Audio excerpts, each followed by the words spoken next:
All right, at this point, I want to take a little break from the brushes, and I want to demonstrate to you that despite the many wacky custom brushes we've assigned to this point text, we can still modify the text in a variety of different ways. So I'm going to change the typeface, I'm going to adjust a few formatting attributes to make the text fit, and then I'm going to show you how to fill this text with the tile pattern and then scale the tile pattern inside of the letters. I've saved my progress as scatteredflowerbrush.ai, and with my text still selected, let's make some typical formatting modifications. I'll go up to the control panel, and I'm going to select the font option, and I'm going to type in Minion, let's say, which is a font that I have loaded on the system. It ships along with most incarnations of the Creative Suite. If you've got it, great. If not, and you're working along with me, try out a different font. Now, it is going to take a moment in order for your changes to apply, the reason being that we've heaped on all these complicated dynamic effects. So Illustrator has to recalculate all those brushstrokes. If you want to eliminate some of those delays, you can press Control-Y or Command-Y on the Mac in order to switch to the outline mode. And then you can make some obvious modifications. For example, I'm going to hide the brushes panel. It's pretty clear that my text is too big to fit inside of its space now. So I'm just going to format away here by selecting a different type style. And I'm going to go with the bold style where this text is concerned. That's going to make things even worse, as you can see.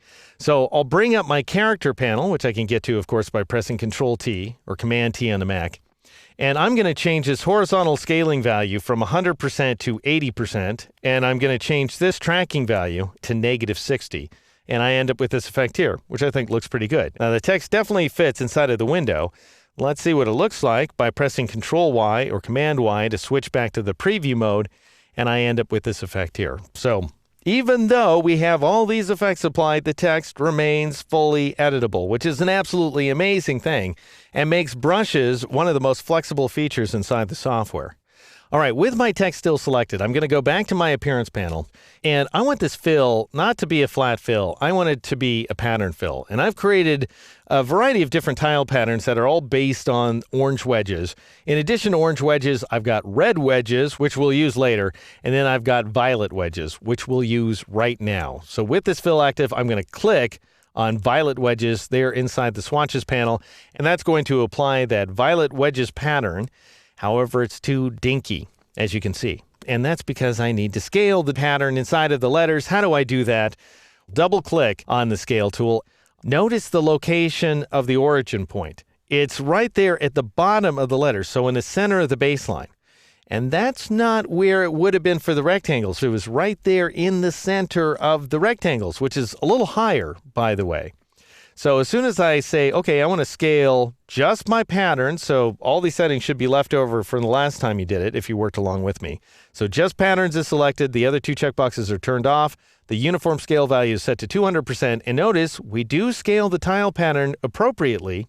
It is twice as big as it was before, but notice that we do not have registration. So these little wedges right here, these little sort of half a grapefruits, if you imagine here, don't line up with each other outside and inside the letters. So what in the world do we do about that? Well, we need to better control the exact center of our scaling.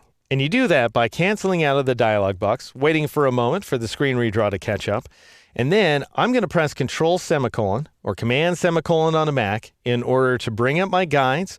And notice that I've got both a horizontal and vertical guide running through the exact center of my artwork. What I'd like you to do, the scale tool should be still active.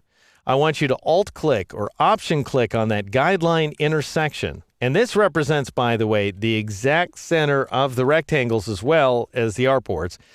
And notice this time, because we came up with a better origin point for our scaling operation, everything lines up perfectly. So scale value is still 200%, patterns turned on, the other two options is very important, turned off, and you will get exact alignment. Even if it doesn't always look precisely aligned at some locations, if you take a look at any place where we have a continuous wedge, a continuous wheel with spokes and so on, you will see that we do have continuity. Then click OK in order to accept that change. Now, the only other thing that I don't like about this, if you switch over to GarmentTag.ai, then you'll see that we have these big, thick green outlines around all of the letters, and there's no breaks around the edges. We don't have any breaks in the corners.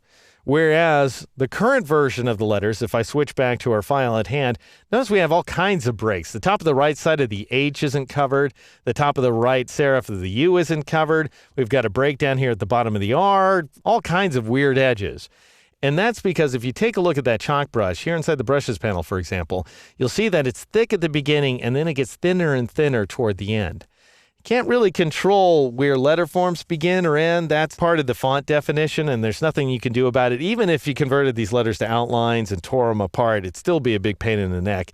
Better to modify that brush definition. And I don't mean modify it from a dialog box. I mean actually modify the brush. Drag it out of the brushes panel and modify it as a path outline inside of Illustrator. And I'm going to show you how that works in the next exercise.